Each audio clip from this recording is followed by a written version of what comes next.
Hello, Billings TV Fan. This is Billing po. Kamusta po sila? Sana po ay nasa mabuti silang kalagayan. Kahit saan po kayong parte ng mundo, hello po sa inyo. At tayo po ay nakalabas today at tayo po ay experience na nangyari. So, yan po ang ating isi-share ngayon. So, ang atin po lang naman is ipaglaban po nila.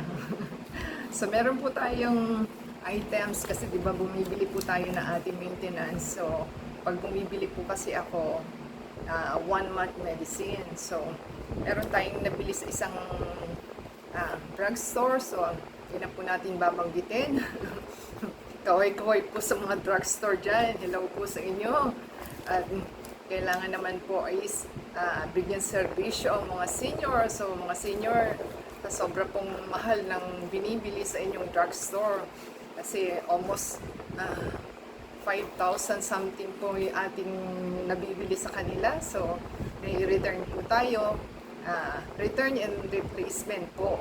So, i-return kasi i-replace niya. So, yun po ang aking pinaglalaban dito. So, ang doktor po natin ay nagtanggal ng gamot. So, may reseta naman po ako pinakita. May resibo po tayong pinakita. At wala naman tampered yung ating gamot. So, nagre-retail naman po sila. So, ano po ang karapatan natin as mamimili? Yung pong ating isi-share sa inyo. So, kailangan po is may rights po tayo kasi meron po tayong resibo. Kinuha po nila yung ating original resibo. Ito po, sinirox na lang nila para may copy po tayo. At the same time, syempre, akin po yung resibo di ba? So, dapat attachment na lang po nung receipt. So, pumayag na po akong kunin nila yung original, pero dapat may copy po tayo. So, mas okay pa nga ang Xerox kasi nga, hindi po siya nabubura. So, yan po ang ating, may items po tayo na 18 pieces na Aspilet. So, aspirin po yon. So, mura lang naman po. Kaso, ano po ang gagawin natin sa 18 pieces kung hindi naman po natin gagamitin? Kasi mura lang naman po siya. 375. So, yung 375 po na ating items time is 18 pieces, 67.50. So, mura o mahal ang inyong pinaglalaban. Paglaban po nila kasi rice po yan ng buyer and sila po is kumpanya, so dapat po intindihin din nila. So sinabi ko po yung aking case kasi pinalitan ni doktor, tinanggal po niya yung Aspilit doon sa ating gamot na ating binibili. So ano po gagawin natin sa 18 pieces, di ba?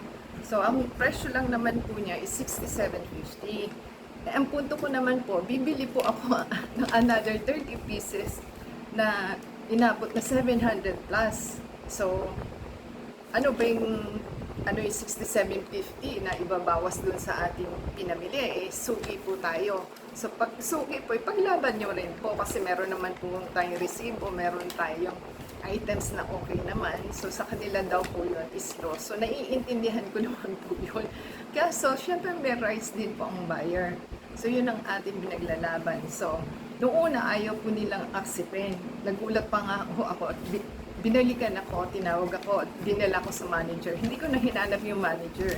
So, syempre, meron din po silang right, rules and regulations. So, kinalimutan ko na, pero sabi ko doon sa babae is, okay, sabi ko nga, ano ba naman pinaglalaban natin, 67.50, isuki po tayo, di ba? Sabi ko gano'n, kung sa inyo po ang mangyari yan, ano po ang gagawin ninyo? So, okay, sabi ko, i-report ko na lang po yan sa DTI. Parang anong nangyari pa is, parang yung takutan. So, guro, yung babae, kanilang officer, at dinala sa kanilang manager. So, pinapapasok ako. So, yun, di pumasok ako, di kinausap ko yung manager. Ano po yung ninyo, concern? Sinabi ko naman po.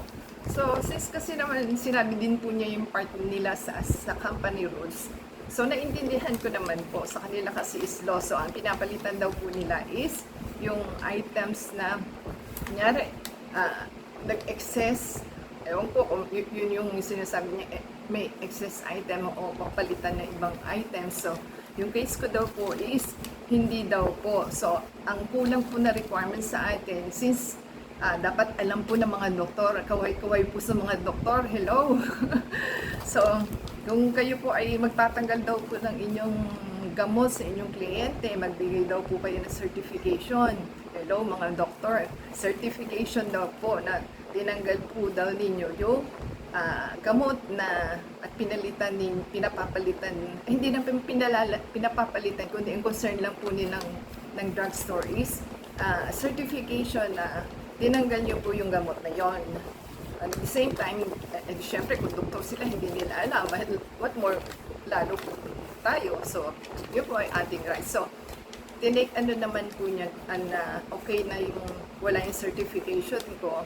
So, next time, sabi ko, first time pa lang naman po nangyari sa akin to, sabi ko gano'n. So, kung kayo po yung may experience nyo na gano'n, kasi ang mahal po ng gamot, di ba?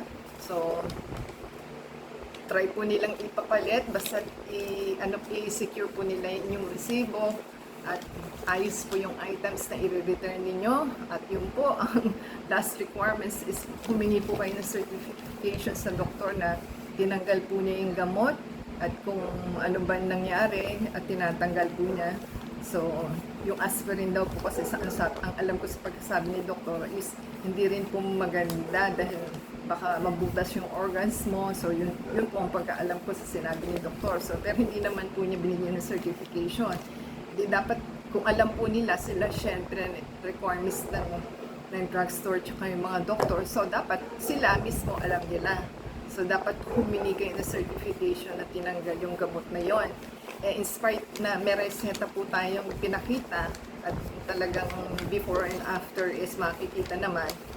So, na-absuelto naman po tayo. So, siguro nag-isip din po yung kanilang third personnel. Siyempre nga naman, may rights naman tayo. At the same time, anong ginagawa ng DTI. So, hindi po kayo sa what is right is right, what is wrong is wrong. So, lumapit po kayo sa DTI at kung small amount naman po, ipas na lang po natin. So, stress lang po sa atin yan. So, na-reverse po yung 67.50 kasi ang presyo lang po niya is 375.